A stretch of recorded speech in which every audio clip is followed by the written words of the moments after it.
In PC and mobile, I show you in a few moments how to join work at a pizza place Discord server. For this, we will start with the way in PC, since we are here, and then I will explain you how we can do it also in mobiles.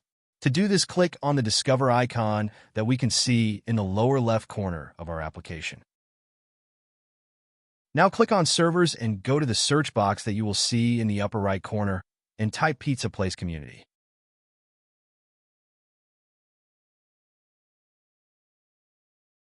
Now click on the server we are looking for, and then click on the Join button at the top of our Discord application.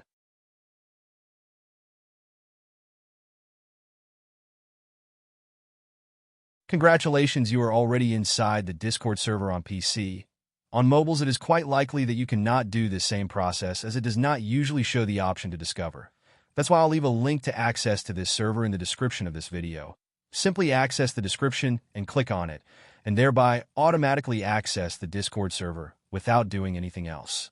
Please give a like to this video, comment, and subscribe. Until the next one.